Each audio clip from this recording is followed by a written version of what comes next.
Dr. Brady Frank talks about a warm, cozy transition. There isn't a flip the keys moment for 6 months to 12 months. They're introducing, talking about the advantages of me searching high and low for that person. All dentists know the common career paths, but how do you know which path is right for you, and are there other options out there? On this podcast, we will be chatting with industry experts. We want to bring you the knowledge and resources you need to take your career to the next level and break down those industry secrets interview by interview.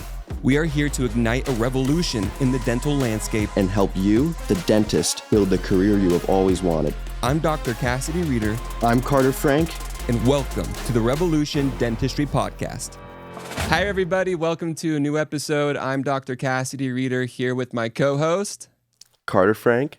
This is Revolution Dentistry Podcast, where we help you with strategies to build lasting success for yourself and your family.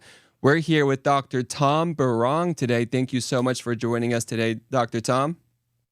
Absolutely. It's good to be here.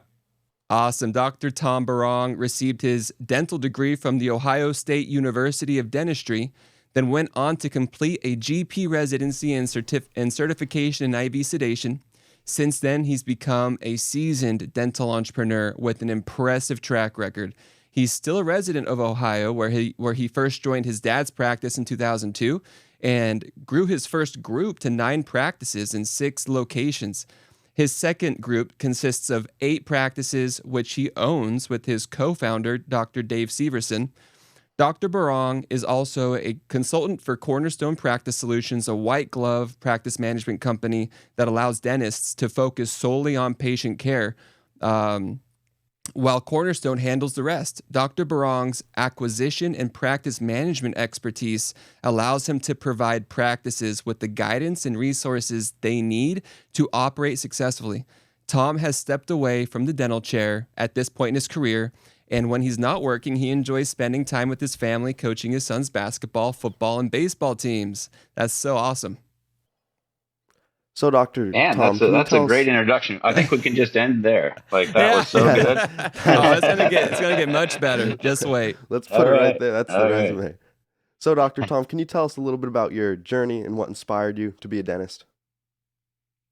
Absolutely. You know, it's interesting. I only have 5 children, and I love to introduce it that way. But yeah, as watching them make those decisions now, that our youngest is 18, you reflect on like why do we do what we do? You know, and it's a 30 to 40 year process of what we're doing. And how do you choose that? So we live in a small town. There's only 3,000 people in our town, a little bit more than that. And by the time I was 15, I had 1,000 people ask me if I was going to do what my dad did, and he's the dentist in this town. So it's an interesting question to receive over and over and over and over and over again. Like, are you going to do what he did? So being the stubborn person that I am, I actually, in my mind, started to say no. But every time somebody was asking me that, they were actually telling me a story about, you know, hey, my face was swollen on Christmas Eve. You know, I never smiled before. You know, your dad was always so compassionate. He never hurt me. I didn't realize he used a needle when he numbed me. Like all these great stories. So when it was time to make that decision, started thinking about that. Like, you know what?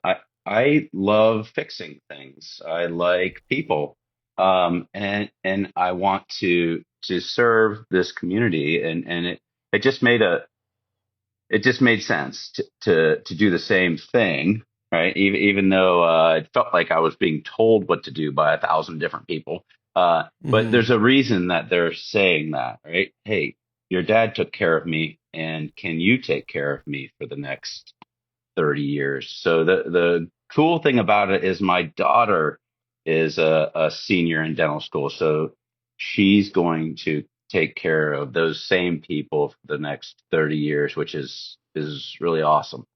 Wow. That is really, really awesome. I love that it's so ingrained in your family history, you know, to be involved in dentistry. And, My grandfather's a dentist. I mentioned it on our very first episode. He is the first American Indian dentist ever.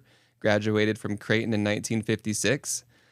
He's 93, almost 94, and he's still doing great. So, That's awesome. he's been a big inspiration to me. And, obviously, Carter's father's a dentist, and, Carter's, I believe, great-grandfather is a dentist as well. Yeah, he was a dentist. Yeah, so a lot of awesome family history among the three of us, so that's great. So, we read that you've started a couple of different groups, and you've worked yourself out of the chair at this point, but that doesn't mean that you didn't enjoy every moment of the dentistry that you did complete and that you did fulfill along your career. And so we also understand that you have gotten involved in practice management naturally, right? Because of these different groups that you've owned and because of the consultant position that you are currently in with Cornerstone Practice Solutions. We understand that practice management is a large part of your day at this point in time. And so can you share a little bit about your journey to becoming a consultant with Cornerstone and kind of what inspired you, I guess, to want to pursue owning these multiple practices versus just maybe one, right? The one that your dad had. What encouraged you to continue, I guess? Yeah. So initially, so I had two fantastic roommates in college, and they both pursued dentistry as well. And I asked them to come join me. So it's in practice with my dad, his partner, then Dr. Chambly and Dr. Severson joined us. So there's 5 of us in a practice that's about 2.5 to 3 doctor practice. So we were able to actually help other people. There was, a doctor who had some heart issues we helped. There was a doctor who had pancreatic cancer. There was a classmate of mine whose daughter has some issues. So initially it was just through helping other people around us because, Gotcha. because I wanted my friends to come hang out with me, and the friends that did dentistry. So, so we're doing it together and we can help people. So that's how it started. Awesome. And then through that, we realized, not only can we just hang out and play golf together and our kids are all the same age, like it was just super fun. But we also can help people like my dad transition out of dentistry, people like my daughter transition into dentistry. We can take care of these legacy practices intentionally. The industry was shifting and still is towards corporate, and it didn't sit well with same with you guys with the legacies that we have. If your grandfather did it, right? We don't want to see it go to Aspen. So we have to, protect that. So that's what we shifted to. Like, hey, we can actually do something here. COVID actually moved us into what we do now from the management perspective. We had to do that like this. We can actually come into your practice and be sitting with you and talk to you about what happened today and manage the day, but not be present with you. And that actually opened our eyes to, hey, let's try this, 4 hours away on the other side of Ohio and see if we can do it. Initially, our practices were within, 30 to 40 minutes of each other. So the management was, being present. And then COVID takes us away from being present everywhere, and it enables us to create a solution that can work anywhere. So you can be, you guys are in Arizona and Texas, so and we can talk to each other and we can share our thoughts about dentistry in the day. So it really opened that to us. My lifelong mantra is to find the most intelligent people, the most successful people, and either learn from them or put them on your team. So if you can Right. get the best players on your team, you win championships. And it's, we see that in sports, we see it everywhere. So we That's have why some we invited you on fantastic. here.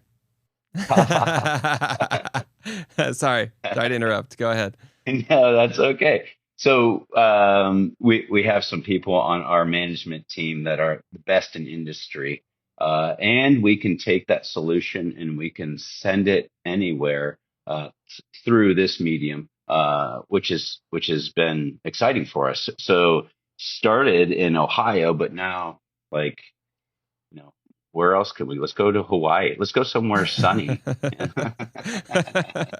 Arizona. Yeah, Arizona. That's right. It's 75. Oh, yeah, there you go.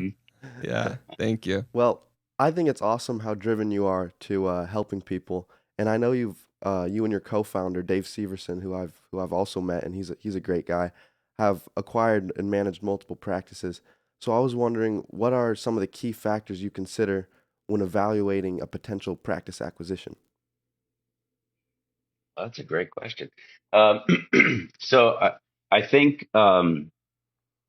Now let's see, it's 17 practices. So I think we've learned the most from the things that we've purchased that have failed. So we have multiple practices that we've purchased and we've doubled, right? And Wow. so why does it double? There's so many different factors. But whenever we purchase something and it doesn't do well, or we purchase something and we realize, hey, this isn't what we thought it was, or we paid double for something. So there was one, that was doing like 100 crowns a month. So exciting. Like, What? whoa, that's a lot. Right. And so we get excited and you purchase it, but we didn't actually look at, the procedures that they were doing. So all of their production, was crown. Right. So that actually doesn't make any Interesting. sense. Yeah, in retrospect, that doesn't make any sense. So hey, look at that.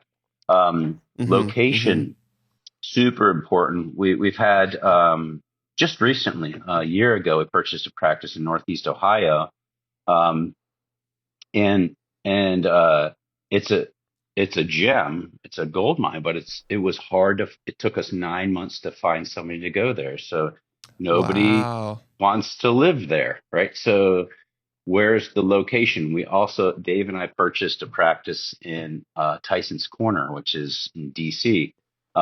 Everybody wants to live there, but it was super hard, and it actually was one of our failures, Wow. because, in fact, your dad, we're sitting at a table with your dad, and he told us not to do it, because small small town Northeast Ohio, gold mine. But if you go into something like DC or a metro area, it costs so much more to get somebody in the door, and From like a then marketing standpoint, you're saying? marketing standpoint, and then the everybody's transient in that area, and so we were losing more people that were gaining, and it cost so much to get them. Whereas if you go Wow. into Nowheresville, Northeast Ohio, you're the only dentist within 50 miles. It's pretty easy. The marketing is way different. Fascinating. So the location. Let's see. To answer your question, what have we learned? I would say every failure has taught us something. And then every time that we have something that doubles, are like, all right, are we doing the same things that create that? And what is it? The location, normally when you're purchasing a practice, it's somebody who's like my dad, he's ready to retire. So can you have somebody follow him? Can you continue that legacy? Um, those are some of Yeah. the things that I think about. Yeah. absolutely. I feel like, what I'm hearing is you just want to, is that you've learned from your previous mistakes. For example, you purchase a practice, but you don't realize, or you don't even know to ask if the hygiene staff is going to be staying on past Christmas. Like So you. we had that, Cassie. We had that happen. Oh, you did? Three of the four hygienists were leaving. We purchased it in May, and three of the four were leaving at the end of the year, and we didn't ask that question, right? Oh And my and gosh. so Yeah. great point. No, yeah. I was just, it sounds like you almost don't know what you don't know. And I think I might have heard you say this before, Tom, where you sometimes don't know that what you got right was just by luck, right? And so, like, by learning from your mistakes, it's almost better, right? To experience these mistakes is almost better for your long-term learning, because you would have had no clue that that's something that you need to keep in mind. Whereas sometimes you just get lucky and you're just like, oh, great. I think I just am the best and I figured it out, right? But in I think reality, that's a great yeah. point. Like sometimes we don't know why it worked, but when it fails, we know why it failed because we can look back and say, oh, we didn't look at that number, or we didn't ask that question. But we know a specific reason for why it failed. But when something succeeds or doubles or triples, like what was the special sauce that did that? Yeah. I don't know I don't know exactly why. I don't know if it's just because Dave Severson's so good looking and he can, yeah, I don't know what it is. That's awesome. No, that's great. So like, so how do you tailor? So you guys are all about, not all about, but a large part of your guys' operation, as owning two different groups, as being a consultant for a practice management company. You guys have practice management pretty understood. Even if you aren't the one who's doing it yourself, maybe you've delegated that responsibility. You still know how to do that. And so, how do you tailor your practice management approach to meet the unique needs of each dental practice that you acquire? Like, what are some examples of how this customization benefits both the dentist, and their patient? So no, you have some great questions. So it's it's always people first. One of the things that Dr.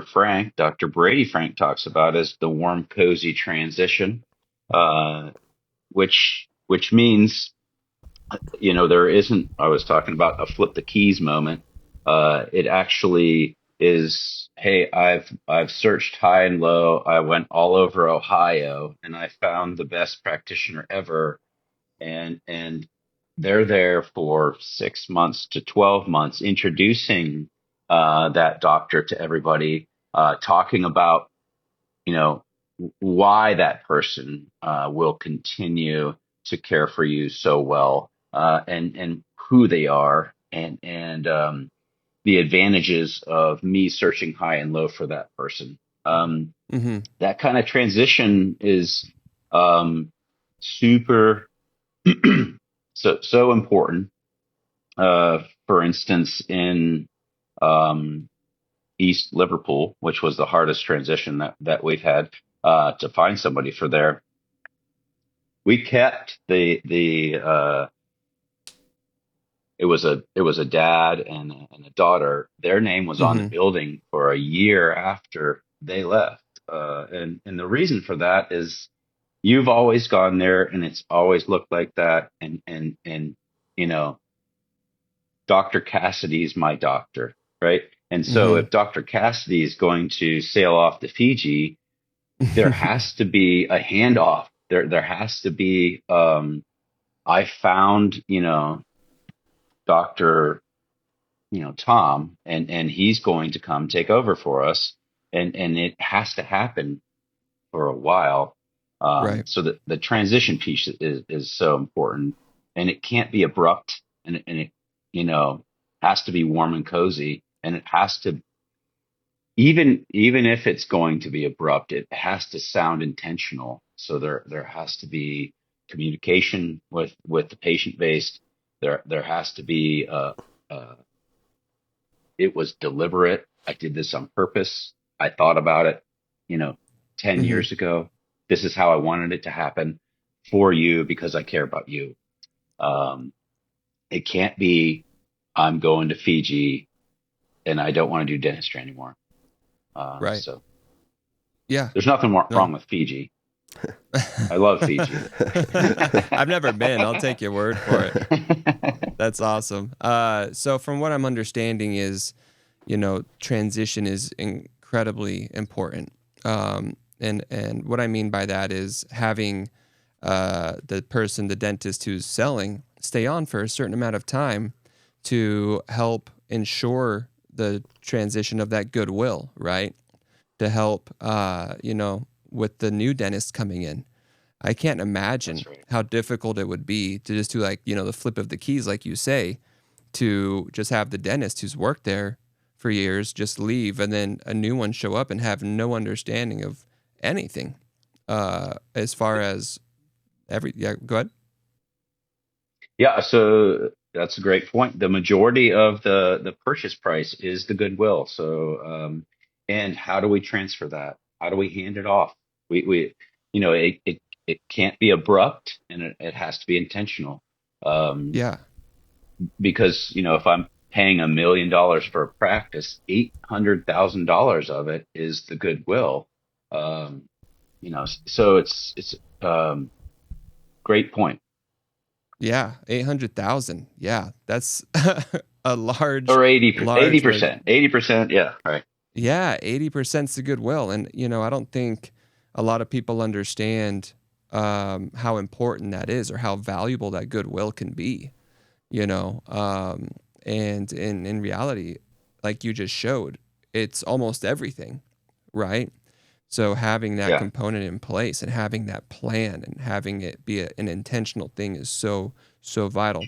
So that's one of the great things that the management team that we have does is prior to the sale moment, just going through the verbiage, going to the actual doctor and telling them how important they are in this transition piece and how their language actually helps us transition. We are partnering with this group. It's not I'm flipping the keys to someone, I'm selling and I'm done. It's we're partnering with these people. I've found somebody to take care of you. You're going to have your job for the next 30 years. I've secured that for you intentionally. Like I cared about you and I thought about it, and I'm not going to walk away and you don't have a job anymore and the patients don't get seen anymore. I found a team. I found a doctor. I've done all this for you. Even if the doctors just, they're selling and they are going to Fiji, there's a process that can happen, which makes it seem like they intentionally did this, cared about you, and have found the right people. And that's what we try to do. That's what the management team does. They're so good at making that transition happen.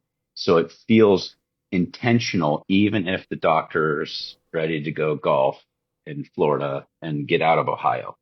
Yeah, I feel like, so correct me if I'm wrong, are your guys' practices managed by Cornerstone Practice Solutions? They are. Okay, awesome. And Cornerstone, they're the ones that you're referring to when you say like management team, and they help, with a lot of these different things. That's correct. Yeah. So again, trying to find the best people in the industry and get them on our team is what Cornerstone is. That's the best in the industry with the most history of learning from things that were mistakes and successes and putting them together and then creating a solution that we can do, from Florida in Ohio. Gotcha. Yeah. In your opinion, what are the most critical, what's just one of the most critical operational challenges that dental practices face today? And how does like Cornerstone address that? Yeah. So the HR component right now is very challenging. So in the industry, we have an increase in the pay of, so let's just take the hygiene department and talk about that. Okay. Like they're the, in order to hire somebody straight out of school right now, it's 45 in Ohio. It's 45 to $55 an hour starting wage. And sometimes what Okay. happens is you've had somebody working for you for 12 to 20 years and they don't make as much as that. So a very challenging component of it would be how do we manage that? How do we attract talent? How do we keep talent? How do we keep this disparity between, you have 1 year of tenure and you're demanding $5 an hour more than somebody that has 15 years of tenure. So Right. actually going into the concept of it isn't how long you've been part of this business. So if you've worked here for 18 years, you might not have 18 years of experience. You might have done it for 1 year and repeated it 17 times. You actually haven't grown to the 18-year level. Uh, is the conversation that we try to have. Like Mm-hmm. you bring value through the things that you learn and the things that you can do for our business. That's why you earn more. You don't earn more because you've been here longer. So that's a concept just in the hygiene department that That's we're awesome. addressing now everywhere. And it's because of what Aspen can do, because they're a couple $1 billion company. They can actually crank the wage up, and then so Sally can say, well, I could go over there to the corporate office and I can make $14 an hour more. Um, our discussion with Sally's got to be like, that isn't patient centered. That isn't people first. And that isn't Mm-hmm. doctor autonomy. So it's a different situation that you're going over. Yeah, you're going to make more money, but you're going to come back. I know you're going to come back because that's what happens over and over again. You leave, Right. you realize, oh, it's not worth, $30,000 more a year to have my life be terrible and work 7 to 7 on Saturday. Yeah. I would rather be back with Dr. Cassidy, where he cares for patients, he cares for the people that works for him, and he makes the decisions. Mm-hmm. So, That's awesome. one of the big things about our podcast is helping doctors break out of their shell and enter dental entrepreneurship. So I think they'd really benefit from this question, and that would be, what would be some common mistakes you see entrepreneurs make when scaling their practice, and how would be some ways to avoid those mistakes? So I think that the concept of making mistakes is essential. To become a great entrepreneur, you're going to need to make mistakes, and you need to understand the fact that you're going to miss it. Yeah, you're going to miss it like 20 to 30% of the time. And what needs to happen from those 20 to 30% failures is learn. Um, but don't be afraid to make that type of mistake. I think one of the things that doesn't happen is people don't take action and they Mm-hmm. don't do it. So you have a situation where there's opportunity in front of you, but you're frozen by the fear of making a mistake. If you can get to the point where you realize, hey, I'm actually going to miss the mark 20% of the time, and it's not going to be uh, detrimental to me because I'm going to learn the why and look back and learn the why. And then next time I take a step, it's not going to be in that direction because, now I know to look out for that. So Right. step one is take the step. Yeah. And then, when you miss it 2 out of 10 times, figure out why. Yeah. But don't be afraid to take the first step. Yeah. Like you said, action, right? A lot of people are, and this happens to dentists a lot. Like, how many dentists do you know that took way too long to get into entrepreneurship? And that took way too long. Like their intentions were always to be a practice owner, but they were paralyzed. Like it's called, like they say, analysis paralysis, right? Trying That's right. to get it perfect. And obviously, like, you want to make sure that you're not getting yourself into trouble irresponsibly, but just realizing that it's never going to be perfect. And taking that first step is essential so that you can learn those valuable lessons. Like, a lot of people are so afraid to fail. A lot of people are so afraid to make mistakes, but they have to understand that that's just a part of the journey and it's unavoidable. And the sooner you can understand and learn that it's okay and that's expected and that's the only way to be successful is to fall forward, right? And just keep moving forward. And I feel like that's something that you've done so well, Dr. Tom. Fall forward. I like that. I'm going to use that from now on. Fall forward. So fall forward. Yeah, exactly. My daughter had a fantastic mentor in dental school. She kept telling him, like, I don't know how to do that. And he's like, don't ever say that. Like, you don't know how to do anything, right? So just go ahead and smile, nod, and do it. Like, go do it, because when you're done, you'll have done it.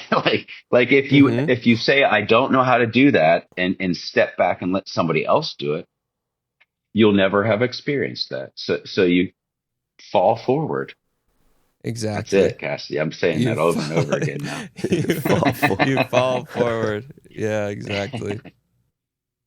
But I feel like, a lot of people, they get really upset with themselves. They get so incredibly upset with themselves when they make these mistakes. But in reality, how are they expected not to make those mistakes? They've never done it before. And I don't know how applicable this is to everybody, but this is like a little mantra, if you will, that I live by, especially when playing golf. I am not good enough to be all that upset when I make mistakes.